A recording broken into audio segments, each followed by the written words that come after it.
who, speaking to Woon, suggested that their cult had sent them to meet with the group, noting that their current disheveled appearance might make them unrecognizable. Woon sighed and moved forward, while the unit leader persistently demanded to leave.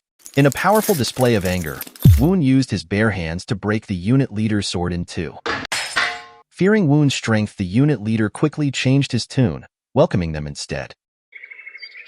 At the Five Virtues Trading Company in Sichuan, Sangwon, the branch manager, greeted Woon, apologizing for any rudeness displayed by his subordinates. Woon, acknowledging their disheveled appearance, remarked that they indeed resembled beggars even from his own perspective.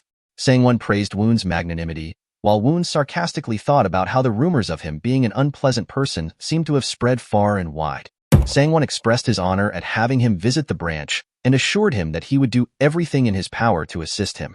Woon inquired about the preparations he had requested, to which Sangwon replied that he had gathered most of the items.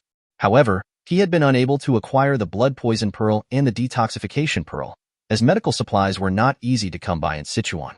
Woon mentioned his expectation that it would be easier to obtain the supplies given the presence of the Tang Clan in Sichuan. Sangwon explained that the Tang Clan monopolized the medical supplies, using unethical tactics to control the market. They would either purchase the manufacturing secrets of new medicines at low prices or develop similar products to undercut competitors if they refused to sell.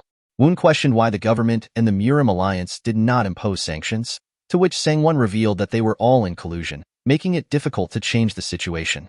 Expressing his frustration with the corruption in the Central Plains, Woon realized the importance of obtaining the blood poison pearl and detoxification pearl. He asked Sangwon if he knew the current location of the Azure Heaven unit. Sangwon confirmed that they were staying at the Murim Alliance Sichuan branch, but was unsure of their exact purpose for being there. Woon pondered the Tang Clan's involvement, and Sangwon mentioned that ever since the Azure Heaven unit arrived, the Tang Clan had been on edge. Woon, reflecting on the situation, remarked on the Tang Clan's unease. In the bustling Sichuan market, Hu and Woon strolled along, with Hu happily enjoying a fruit coated in sugar. Hu, noticing Woon lost in thought, asked what was on his mind. Woon replied that it was nothing significant, but his mind was preoccupied. Hu, observing the number of sick people in Sichuan despite the Tang Clan's reputation in medicine and poison, expressed his surprise. Woon, looking at the sickly people, agreed with Hu's observation. He realized that malnutrition was a prevalent issue. This child had suffered from malnutrition. He approached the merchant with a sick child and inquired about any attempts to use medicine for treatment. The merchant, alarmed, cautioned Woon about the severe punishment for buying or selling medicine without the permission of the Tang Clan. Woon suggested trying to provide the child with nutritious food instead. The merchant explained the dire situation, revealing that the Tang Clan had become increasingly greedy. They even classified nutritious food as medicine, making it difficult for people to afford. Who, angered by the greed of such individuals, expressed his frustration. Woon recognized that the situation was worse than he had initially thought. However, he began to formulate an idea, contemplating a way to address the issue at hand. Woon turned to Hu and shared his plan, stating that he needed to request a building from manager Sangwon, who, confused, questioned the purpose of needing a building. Woon explained that he intended to sell nutritious food himself. Perplexed, Hu reminded Woon of what the merchant had just said about the risks involved in selling medicine or nutritious food without the permission of the Tang Clan. Woon acknowledged that he had heard the warning clearly. Woon resolved to seize this opportunity and venture into the dangerous territory himself. He was determined to take on the challenge, all while keeping Kwang in mind. Meanwhile, Kwang elsewhere sneezed and wondered if someone was thinking about him. At the local branch of the Five Virtues tea shop, men were busy constructing his new shop. Hu expressed his doubts to Woon, questioning the necessity of their actions. Woon reminded Hu to address him as shopkeeper Yun, emphasizing that he was no longer the unit leader. Hu continued to voice his concerns, suggesting that it would be better to quietly gather information about the Azure Heaven unit and report back to their cult. He questioned the need to go to such lengths. Woon shook Hu's shoulder, urging him not to waste the opportunity to bring glory to their cult in the first battle. He also reminded Hu of the sick people they had encountered earlier, emphasizing the importance of their mission. Xian joined the conversation, asking what they would be selling at the branch. Woon revealed a bamboo teacup, explaining that they would be selling powdered food, the same nutritious food he had provided to all members of the Dark Lion unit. He recognized the value of this item in addressing the malnutrition suffered by the Chanyu clan. Xian questioned whether the powdered food could be considered nutritious. Woon challenged Xian's perception, explaining that nutritious food should provide the necessary nutrition one lacks. He believed that the powdered food fulfilled this criteria. Xian expressed uncertainty about its effectiveness, but Woon, now known as Yoon, confidently declared that their five virtues branch would thrive throughout the Central Plains. As the Five Virtues tea shop gained popularity, serving nutritious powdered food to the people, Yoon felt a sense of satisfaction at the success of their business. However, Xian raised concerns about the legality of selling nutritious food without the permission of the Tang Clan. Suddenly, a group of men arrived at the shop, demanding to speak to the shopkeeper. Yoon, recognizing that these men were not affiliated with the Tang Clan of Sichuan, remained composed as the angry man threatened him.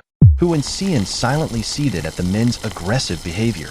Maintaining his composure, Yoon addressed the man, trying to defuse the situation, asked about the problem.